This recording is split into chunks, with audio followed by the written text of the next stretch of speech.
राधे राधे दोस्तों, आइए हमारे चैनल अलौकिक श्रद्धा में आपका स्वागत है। आज हम इस वीडियो में कार्तिक मास महत्तम कथा अध्याय 32 और 33 एक साथ सुनेंगे। तो आइए शुरू करते हैं। मंगलकारी देव तुम मंगल करो गणेश, जगवंदन तुम्हारे करे काटो सबके कलेश। भगवान श्री कृष्ण ने आगे कहा, हे प्रिय, यमराज की आज्ञा शिरोधार्य करते हुए प्रेतपति धनेश्वर को नरकों के समीप ले गया और उसे दिखाते हुए कहने लगा, हे धनेश्वर, महान भय देने वाले इन नरकों की ओर दृष्टि डालो। इनमें पापी पुरुष सदैव दूतों द्वारा पकाए जाते हैं। यह देखो, यह तप्त वाचुक नामक नरक है, जिसमें देह जलने के कारण पापी विलाप कर रहे हैं। जो मनुष्य भोजन के समय भूखों को भोजन नहीं देता, वह बार बार इस नरक में डाले जाते हैं। वह प्राणी जो गुरु, अग्नि, ब्राह्मण, गौ, वेद और राजा इनको लात मारता है, वह भयंकर नरक अतिशय पापों के करने पर मिलते हैं। आगे देखो, यह दूसरा नरक है, जिसका नाम अंधता मिस्र है। इन पापियों को सुई की भांति मुख वाले तमोत नामक कीड़े काट रहे हैं। इस नरक में दूसरों का दिल दुखाने वाले पापी गिराए जाते हैं। यह तीसरा नरक है, जिसका नाम क्रक्रेय है। इस नरक में पापियों को आरे से चीरा जाता है।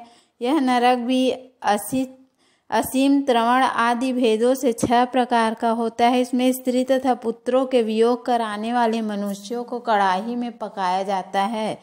2 प्रियजनों को दूर करने वाले मनुष्य भी असीमत्र नामक नरक में तलवार की धार से काटे जाते हैं और कुछ भेड़िए डर के भाग जाते हैं। अब अर्गल नामक यह चौथा नरक देखो, इसमें पापी विभिन्न प्रकार से चिल्लाते हुए इधर उधर भाग रहे हैं। यह नरक भी वध आदि भेदों से 6 प्रकार का है। अब तुम 5वां नरक देखो, जिसका नाम कूटसाल मिली है। इसमें अंगारों की तरह कष्ट देने वाले बड़े बड़े कांटे लगे हैं। यह नरक भी यातना आदि भेदों से 6 प्रकार का है। इस नरक में पर स्त्री गमन करने वाले मनुष्य डाले जाते हैं। अब तुम यह 6ठा नरक देखो, उल्वण नामक नरक में सिर नीचे करके पापियों को लटकाया जाता है। जो लोग भक्ष्याभक्ष का विचार नहीं करते, दूसरों की निंदा और चुगली करते हैं, वे इस नरक में डाले जाते हैं। दुर्गंध भेद से यह नरक भी 6 प्रकार का है। यह 7वां नरक है, जिसका नाम कुंभी पाक है। यह अत्यंत भयंकर है और यह भी 6 प्रकार का है। इसमें महापातक की मनुष्यों को पकाया जाता है। इस नरक में सहस्त्रों वर्षों तक यातना भोगनी पड़ती है। यही रौरव नरक है, जो पाप इच्छा रहित किए जाने वाले, वह सूखे और पाप इच्छा पूर्वक किए जाते हैं, वह पाप आर्द्र कहलाते हैं। इस प्रकार शुष्क और आर्द्र भेदों से यह पाप 2 प्रकार के होते हैं। इसके अलावा और भी अलग अलग 84 प्रकार के पाप हैं। अपकृण, पाडक, तेय, मलिनीकरण, जाति भ्रंशकरण, उपाय, अतिपाप, महापाप, यह 7 प्रकार के पातक हैं। जो मनुष्य जैसा कर्म करता है, उसे इन 7 नरकों में उसके पाप कर्मों के अनुसार पकाया जाता है। चूँकि तुम्हें कार्तिक व्रत के करने वाले प्रभु भक्तों का संसर्ग प्राप्त हुआ था, उससे पुण्य की वृद्धि हो जाने के कारण ये सभी नरक तुम्हारे लिए निश्चय ही नष्ट हो गए हैं। इस प्रकार धनेश्वर को नरकों का दर्शन कराकर प्रेतराज उसे यक्ष लोक ले गया। वहां जाकर उसे वहां का राजा बना दिया।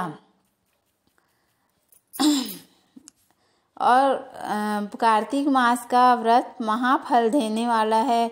इसके समतुल्य कोई अन्य दूसरा पुण्य कर्म नहीं है। जो भी मनुष्य इस व्रत को करता है तथा व्रत करने वाले का दर्शन करता है, उसे मोक्ष की प्राप्ति होती है। अब आइए कथा अध्याय 33वां प्रारंभ करते हैं। सूत जी ने कहा, इस प्रकार अपनी अत्यंत प्रिय सत्यभामा को कथा सुनाकर भगवान श्री कृष्ण संध्या उपासना करने के लिए माता के घर में गए। यह कार्तिक मास का व्रत भगवान विष्णु को अति प्रिय है तथा भक्ति प्रदान करने वाला है। रात्रि जागरण, प्रातःकाल स्नान, तुलसी वट सिंचन, उद्यापन और दीपदान, यह 5 कर्म भगवान विष्णु को प्रसन्न करने वाले हैं, इसलिए इसका पालन अवश्य करना चाहिए। ऋषि बोले, भगवान विष्णु को प्रिय, अधिक फल की प्राप्ति कराने वाले, शरीर के प्रत्येक अंग को प्रसन्न करने वाले कार्तिक महात्मा आपने हमें बताया, यह मोक्ष की कामना करने वालों अथवा भोग की इच्छा रखने वाले मनुष्यों को यह व्रत अवश्य करना चाहिए। इसके अतिरिक्त हम आपसे एक बात पूछना चाहते हैं कि यदि कार्तिक मास का व्रत करने वाला मनुष्य किसी संकट में फंस जाए या वह किसी वन में हो तो या व्रती किसी रोग से ग्रस्त हो जाए तो उस मनुष्य को कार्तिक व्रत को किस प्रकार करना चाहिए, क्योंकि कार्तिक व्रत भगवान विष्णु को अत्यंत प्रिय है और इसे करने से मुक्ति एवं भक्ति प्राप्त होती है, इसलिए इसे छोड़ना नहीं चाहिए। श्री सूत जी ने इसका उत्तर देते हुए कहा, यदि कार्तिक का व्रत करने वाले मनुष्य किसी संकट में फंस जाए तो वह हिम्मत करके भगवान शंकर और भगवान विष्णु के मंदिर में जो भी पास हो उसमें जाकर रात्रि जागरण करे। यदि व्रती घने वन में फंस जाए तो वह पीपल के वृक्ष के नीचे या तुलसी के वन में जाकर जागरण करे। भगवान विष्णु की प्रतिमा के सामने बैठकर विष्णु जी का कीर्तन करे। ऐसा करने से सहस्त्रों गायों के दान के समान फल की प्राप्ति होती है। जो मनुष्य विष्णु जी के कीर्तन में बाजा बजाता है उसे वाजपेयी यज्ञ के समान फल की प्राप्ति होती है। जो सभी तीर्थों में स्नान करने से फल प्राप्त होता है, किसी संकट के समय या रोगी हो जाने पर जल न मिल पाने की स्थिति में केवल भगवान विष्णु के नाम मात्र से मार्जन ही कर लें। यदि उद्यापन न कर सके तो व्रत की पूर्ति के लिए केवल ब्राह्मणों के प्रसन्न होने के कारण विष्णु जी प्रसन्न रहते हैं। यदि मनुष्य दीपदान करने में असमर्थ हो तो दूसरे की दीप की वायु आदि से भली भांति रक्षा करें।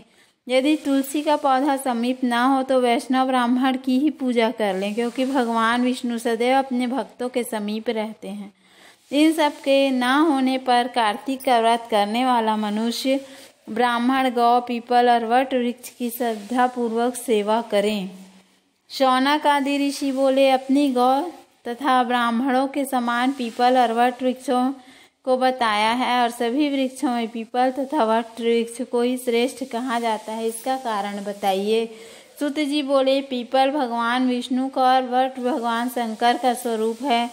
पलाश ब्रह्मा जी के अंश से उत्पन्न हुआ है। जो कार्तिक मास में उसके पत्तल में भोजन करता है और भगवान विष्णु के लोक में जाता है। जो इन वृक्षों की पूजा, सेवा एवं दर्शन करते हैं उनके सभी पाप नष्ट हो जाते हैं। ऋषियों ने पूछा, हे प्रभु, हम लोगों के मन में एक शंका है कि ब्रह्मा, विष्णु और शंकर वृक्ष स्वरूप के हुए, कृपया आप हमारी शंका का निवारण कीजिए। सूत जी बोले, प्राचीन काल में भगवान शिव तथा माता पार्वती विहार कर रहे थे। उस समय उनके विहार में विघ्न उपस्थित करने के उद्देश्य से अग्निदेव ब्राह्मण का रूप धारण करके वहां पहुंचे।